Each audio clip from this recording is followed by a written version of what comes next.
Miren, debo hoy compartir con mis compañeros y con la audiencia primero una pésima experiencia que tuve hoy eh, y a la cual luego me fui enterando de algunos detalles justo en el sector donde vive mi suegra y la familia pues de mi esposa. Cuando ya de ahí me trasladaba hacia otro lugar, iba a tomar el puente Profesor Bosch para venir hacia este lado. Eso ocurrió más temprano, a 11 de la mañana por ahí. Eh, pues me tocó presenciar el momento después a un hecho lamentable. Me tocó ver dos personas en el suelo recibiendo ayuda, dos mujeres. Una de ellas parecía, no me certificaron si estaba en estado de embarazo, parecía, insisto. Y acababa de darse a la fuga alguien que había disparado. Fue lo único que pude en ese momento escuchar y obviamente uno comienza a hacerse ideas. La policía estaba muy cerca del área, parece que patrullaba cerca y inmediatamente emprendió la búsqueda de la persona que disparó. Eh, Me entero un tiempo después, intenté seguir haciendo averiguaciones, que se estaba dando una riña entre dos mujeres, vecinas, no sé, y simplemente el esposo de una de las dos se insertó en la pelea, tomó la voz cantante y después de golpear a la rival de su pareja, buscó su arma de fuego y disparó. Le mató, de hecho, a esa mujer. La otra se desmaya, bueno, empieza ahí el tiempo, justo el después Qué de desastre. la desgracia. No he tenido más detalles, he estado pues dándole seguimiento a algunas de esas informaciones. Una cosa son las versiones de acera y otras son las versiones que finalmente puede dar la policía, que es la que debe hacer un levantamiento medianamente pues transparente de este tipo de casos. Pero sí me llama la atención, como siempre he dicho, que la violencia en todas sus formas se opera casi siempre, sobre todo en las vías de abuso, en lo que llamamos abuso, primero hacia el más débil, se abusa del envejeciente, se abusa del niño, se abusa de hombre a mujer, se abusa de un hombre con fortaleza o con un arma o con una situación a favor contra otro. Cuando la situación no es de abuso y se da cierto equilibrio entre las partes, sobre todo en las proporciones de fuerza, entonces hablamos de riña, ¿no? Si bien la riña no tiene que darse tampoco en temas de estricto equilibrio de fuerzas.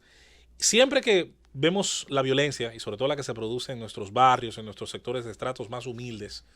donde el hacinamiento y diferentes aspectos van también moldeando la existencia de las personas, les van privando primero de algunas cosas que quienes han tenido el privilegio, digamos, la bendición, dirán otros, de vivir toda la vida en una casa, con su habitación, con su espacio, con su espejo, con el baño donde van, no tiene idea lo que significa, obviamente, vivir allí, donde prácticamente cada centímetro cuadrado de la vivienda es compartido por mucha gente, por todos los que viven, e incluso hay muy poco espacio, sobre todo para la intimidad personal y para otros aspectos, que siento le van brindando a la gente, la van dotando a la gente de esa impaciencia típica que muchas veces se va dando y que nos va preparando para ser partícipes de la violencia. Como siempre, suelo hacer mención en estos casos de la falta de la cultura de arbitraje. Aprendí un poco de esto, siempre lo digo y siempre lo voy a citar, con el gran trabajo de nuestros amigos de Casa de Justicia. Es algo que cada cierto tiempo, alguien podría creer incluso que me lo programo, pero créanme que no es así. Me toca hablar de Casa de Justicia y del trabajo que medianamente, con muy pocos fondos y hasta ahora en unas pocas sucursales, vamos a llamarle así, dentro del territorio dominicano, tanto en barrios de altísimos índices de violencia como en algunos lugares del interior, Casa de Justicia hace un trabajo, señores, que me pregunto hasta qué punto no pudiéramos volver esto una política no solo permanente, como intentan hacerlo ellos, sino también dotar a esas fiscalías barriales, a la presencia del Estado de Derecho, de organismos de arbitraje. ¿Y qué es el arbitraje? Para que esto no suene a un tema de laboratorio. Señores, es simplemente que cuando la diferencia muchas veces entre dos vecinos que se van a matar por el parqueo del motor de uno o por el lugar donde otro colocó un vehículo o por la llave abierta que se quedó en un lugar de uso común o por cualquiera de las cosas, a veces pleitos de muchachos terminan generando desgracias entre adultos, ¿no? Y muchas veces la diferencia entre que estas cosas dejen de ser conflictos que se discuten y que se debaten y aquellos que alimentan la desgracia que luego llega a la página de los periódicos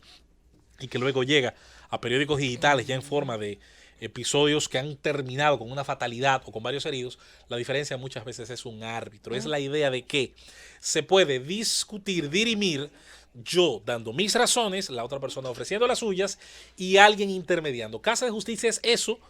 en sectores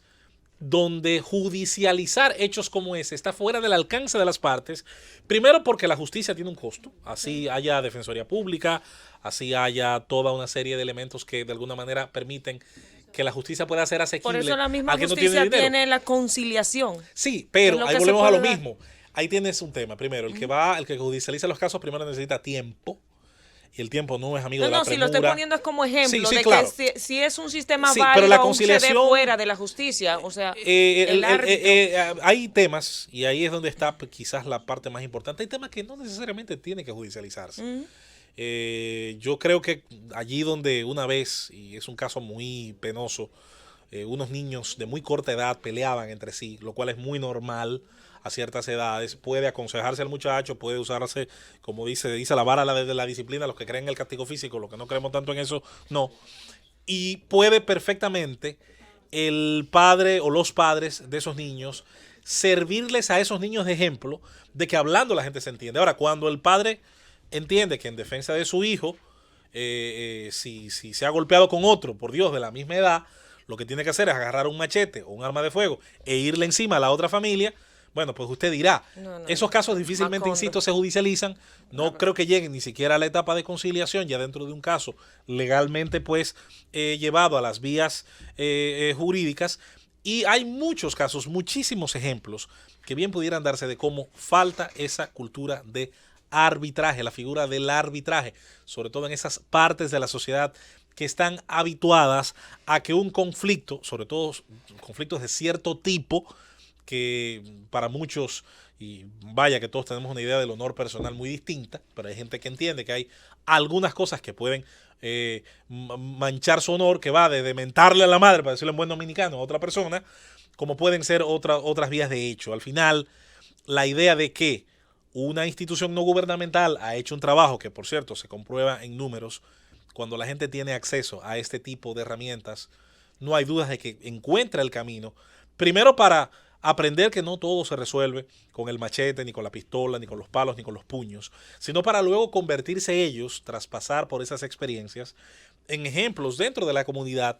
de gente que posterga el estallido de la ira, el estallido de la violencia. Una sociedad donde el joven, yo no sé por dónde andará el cálculo en la sociedad dominicana, pero ese estudio se hizo en los años 90 en Estados Unidos, un adolescente veía en televisión,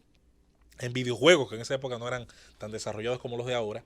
y en otros mecanismos que incluso no existían en el estudio que voy a citar, creo que veía alrededor de 12.000 o 13.000 homicidios. Es decir, aunque sean de ficción, pero veía, dentro de sus ojos veía gente riñendo con disparos, con armas blancas, de cualquier tipo. Y bueno, yo me imagino que de esos 12.000 o 13.000, nada más 1.000 se iban en películas de Steven Seagal, por ejemplo. Y al final, cuando estás